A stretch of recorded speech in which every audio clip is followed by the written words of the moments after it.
അപ്പം നമ്മളിത് നോക്കാൻ പോണത് നോമൻക്ലേച്ചറാണ്. സോ ഫസ്റ്റ് ഓഫ് ഓൾ മനസ്സിലാക്കുക എന്താണ് നോമൻക്ലേച്ചർ, എന്തിനാണ് നോമൻക്ലേച്ചർ. ഓക്കെ, സോ നമ്മൾ ഓർഗാനിക് കെമിസ്ട്രിനെ പറ്റിയാണല്ലോ പഠിക്കുന്നത്. അപ്പോൾ ഓർഗാനിക് കെമിസ്ട്രി നമ്മൾ എവിടെ ശരിക്കും ലൈഫിൽ എവിടെ യൂസ് ചെയ്യണേ? നമ്മൾ ഡെയിലി ലൈഫിൽ യൂസ് ചെയ്യുന്ന ഒട്ടുമിക്ക കാര്യങ്ങളിലും ഓർഗാനിക് കെമിസ്ട്രി ഉണ്ട്. നമ്മുടെ ബോഡി മേടിതിരിക്കുന്ന പല സബ്സ്റ്റൻസും ഓർഗാനിക് കെമിസ്ട്രിയാണ്. എന്താണ് ഓർഗാനിക് കെമിസ്ട്രി എന്ന് പറഞ്ഞാൽ? ഓർഗാനിക് എന്ന് പറയുന്നുണ്ടല്ലോ, carbon and its compounds are called organic chemistry. Carbon ഉണ്ടാക്കുന്ന കോമ്പൗണ്ടുകളെയാണ് നമ്മൾ എന്ത് വിളിക്കുക? ഓർഗാനിക് കോമ്പൗണ്ട് എന്ന് വിളിക്കുക. അപ്പോൾ ഈ നമ്മുടെ ശരീരത്തിലും നമ്മുടെ ചുറ്റും കാണുന്ന പല വസ്തുക്കളിലും ഓർഗാനിക് കോമ്പൗണ്ടാണ് ഉണ്ടാവുക. ഓക്കെ, സോ ഞാൻ നിങ്ങൾക്കൊരു കാര്യം കാണിച്ചു തരാം. വെയിറ്റ്. നിങ്ങളിവിടെ നോക്കിക്കഴിഞ്ഞാൽ നിങ്ങൾക്കിവിടെ ലോട്ട്സ് ഓഫ് ഡ്രഗ്സ് കാണാൻ പറ്റും. Okay, so lots of compound കാണാൻ പറ്റും. These are all organic compounds. Okay, ഇതെല്ലാം കാണുമ്പോഴൊക്കെ ഏകദേശം ഒരേപോലെ ഇരിക്കും, പക്ഷേ ഇതൊക്കെ നമ്മൾ ഭാവിയിൽ പഠിക്കും കേട്ടോ. ഓക്കെ, സോ ഈ കാണുന്ന എല്ലാം ഓർഗാനിക് കോമ്പൗണ്ടുകളാണ്. ഓക്കെ, സോ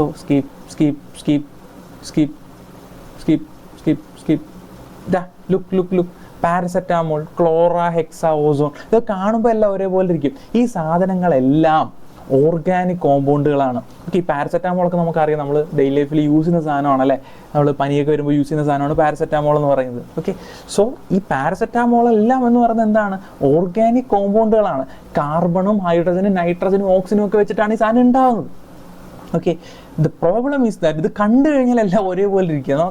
നോക്കേ ഇത് കണ്ടു കഴിഞ്ഞാൽ എല്ലാം ഒരേപോലെയാണ് ഇരിക്കുന്നത്.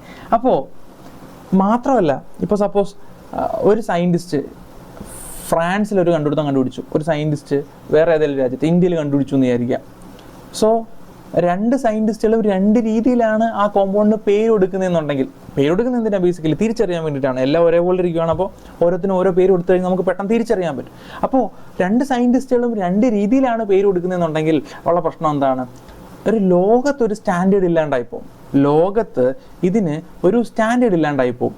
അതായത് ഇപ്പോൾ എന്തായാലും നമ്മൾ ഒരു കാര്യം കണ്ടുപിടിച്ച് കഴിഞ്ഞാൽ അത് ലോകത്തോട് വിളിച്ച് പറയുമല്ലോ. അപ്പോൾ പല സയൻറ്റിസ്റ്റുകൾ അതിൽ റിസർച്ച് നടത്തുമല്ലോ. അപ്പോൾ രണ്ട് സാധനമാണ്, രണ്ടുപേരും രണ്ട് രീതിയിലാണ് പേരിടുന്നുണ്ടെങ്കിൽ അങ്ങോട്ടും ഇങ്ങോട്ടും ഒരുപാട് കൺഫ്യൂഷൻസ് വരും. അതുകൊണ്ട് തന്നെ കെമിസ്ട്രിയുടെ തലതൊട്ടപ്പനായിട്ടുള്ള IUPAC എന്ന് പറഞ്ഞ സംഘടന ഒരു സ്റ്റാൻഡർഡൈസ്ഡ് പേര് കൊടുക്കൽ കൊണ്ടുവന്നിട്ടുണ്ട്. ഓക്കെ, ഒരു കുറച്ച് സെറ്റ് ഓഫ് റൂൾസും കാര്യങ്ങളും കൊണ്ടുവന്നിട്ട് ഇങ്ങനെ പേര് കൊടുക്കാവൂ എന്നുള്ളൊരു സംഭവം കൊണ്ടുവന്നിട്ടുണ്ട്. സോ ആ ഒരു സ്ട്രാറ്റജി, ആ ഒരു റൂൾസ് ആൻഡ് റെഗുലേഷൻസ് ഉപയോഗിച്ചിട്ടാണ് നമ്മൾ ഓർഗാനിക് കോമ്പൗണ്ടുകൾക്ക് പേര് കൊടുക്കുന്നത്. ചുമ്മാ വേറെ നമുക്ക് ഇഷ്ടമുള്ള ചുട്ടുമണിന്നൊന്നും വിളിക്കാനൊന്നും പറ്റത്തില്ല. നമ്മൾ ചില റൂൾസ് ആൻഡ് റെഗുലേഷൻസ് ഫോളോ ചെയ്തിട്ട് പ്രോപ്പർ ആയിട്ടുള്ള പേര് വേണം കൊടുക്കാൻ വേണ്ടി. ഇങ്ങനെയുള്ള പേരിനെയാണ് നമ്മൾ IUPAC നെയിം എന്ന് വിളിക്കുക, IUPAC നെയിം എന്ന് വിളിക്കുക.